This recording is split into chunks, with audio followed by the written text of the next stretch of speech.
Welcome back everyone. Today's video is about how to break down 5 at the back formations. 5 at the back formations seem to be everyone's nightmare at the moment, and I don't blame you. They could be quite deadly if used properly, especially with the highly assisted passing in the game. People usually sacrifice a midfielder for an extra defender and just send through balls directly to the 3 forwards. In this video, I'll be giving you some of my personal tips on how to beat those formations. So let's go.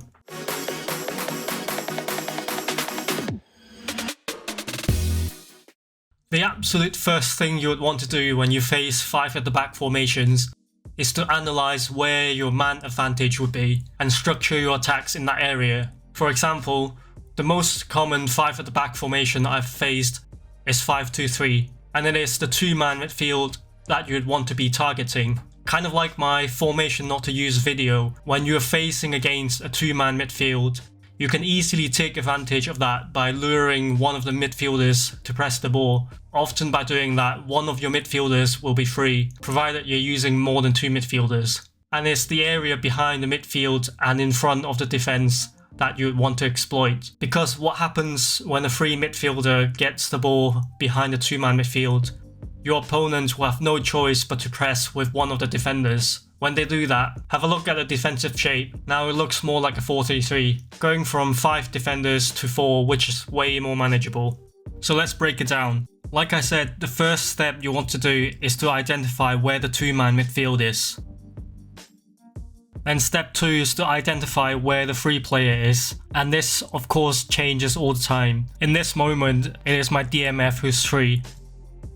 But now my DMF gets the ball and he's being pressured, but that actually leaves my other central midfielder free. Note that I'm turning away because I'm facing against Vieira, so I didn't want to make a direct pass. And just like that, I've escaped the midfield press, and then of course the centre back rushes out. Another example here, again identifying where the 2-man midfield is, then lure the midfielder to press the ball, which will leave space for another midfielder.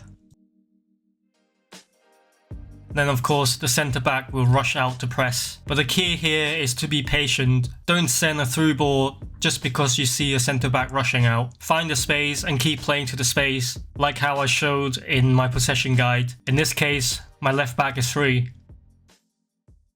Now let's see how I use that to create shooting opportunities.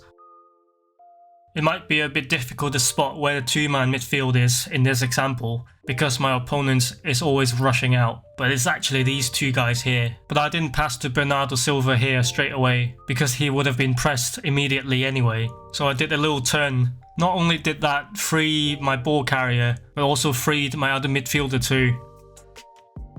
And of course a defender rushes out, which presents me with a perfect opportunity to send a through ball.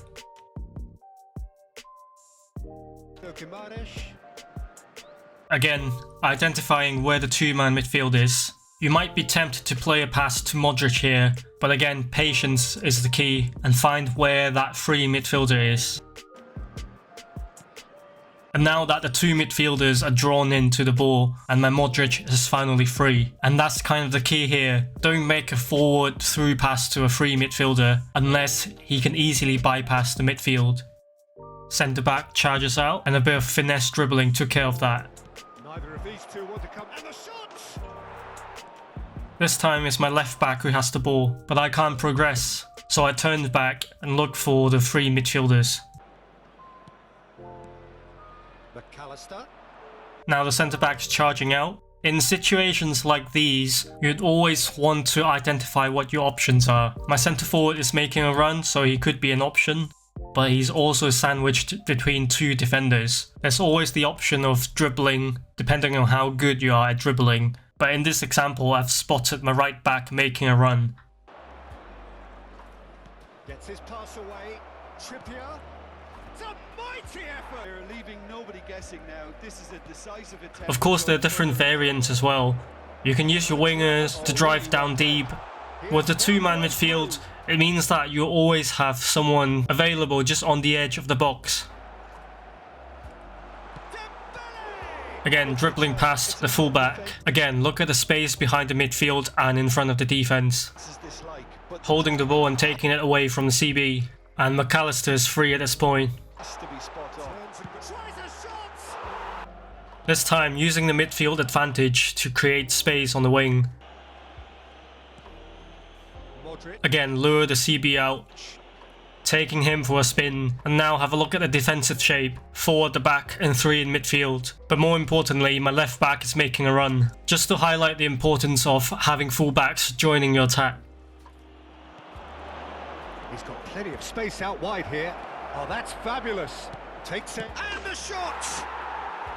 Now we move on to a different variation of the 5 at the back formation, and that is 5-3-2. The 5-3-2 is slightly more difficult to break down. Obviously you've got 3 midfielders here, so the man advantage actually will be where your defenders are. You can obviously use that man advantage at the back to try to lure some of the midfielders out, but you can actually still create a man advantage in the midfield by getting your fullback involved.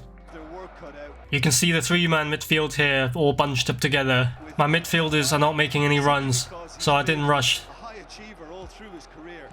And now I'm getting my right back involved, and I've created a 4 versus 3 advantage in the midfield.